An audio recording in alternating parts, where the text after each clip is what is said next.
Welcome to Pax Europiana, this time from European Square here in Kiev. Yeah, this is the European Square.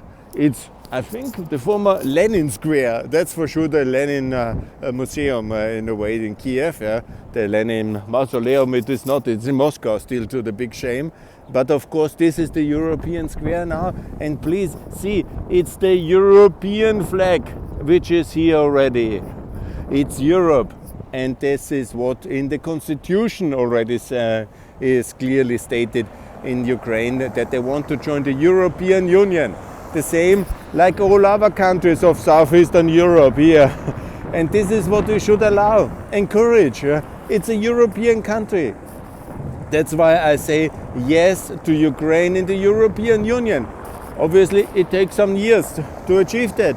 But to the EU potential candidate country, this is what I said in this Kurier, the main Austrian newspaper, one of the main, in this commentary, in this op-ed which I published now on Saturday. In the European Union, like Cyprus, it's absolutely possible.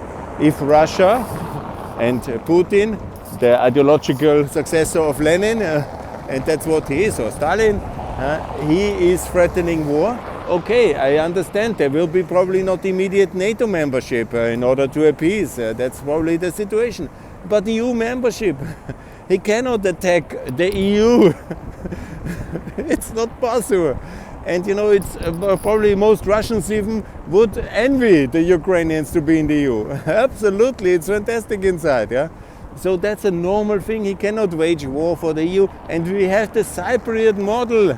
Cyprus is divided and in the EU and has the euro, and the same we can offer to Ukraine. It's complicated in Cyprus, yes. It's complicated in Ukraine, I'm sorry. The world is complicated, yeah.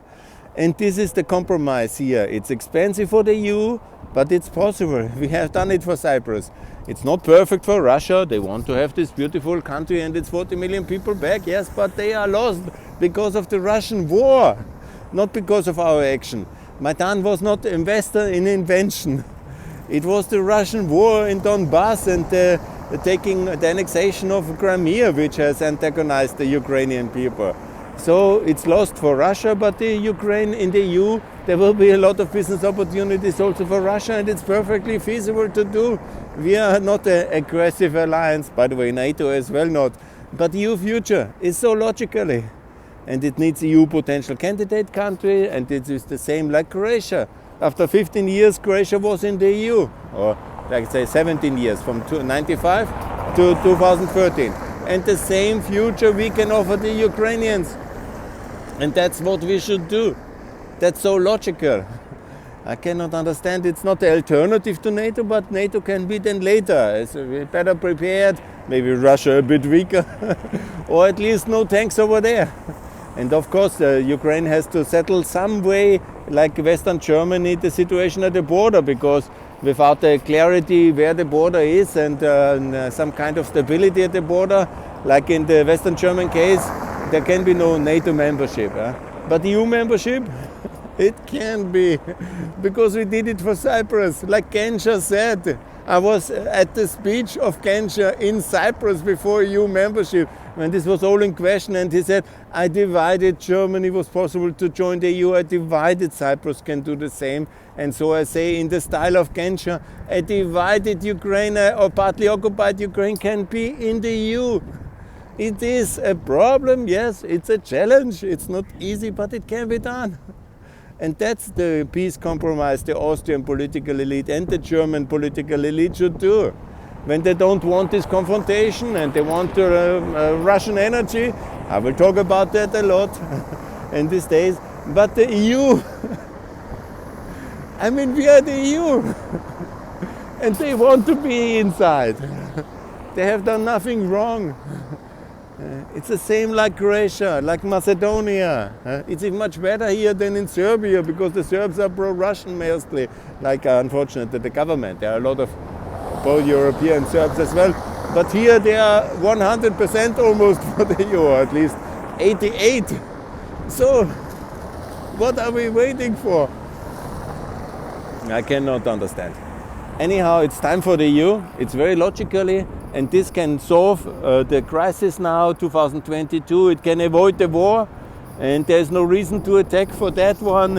If it's EU potential candidate country 15 years later in the EU, please, that cannot be a war reason for a casus belli for Russia.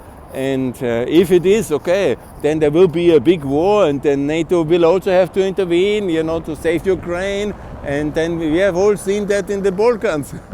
And then the NATO and the EU question will be even bigger on the table after a lot of people dying. So what do we want? If you want peace, let's do the EU now. And let's tell Putin that's it, and then there will be a moratorium on NATO enlargement, yeah, okay.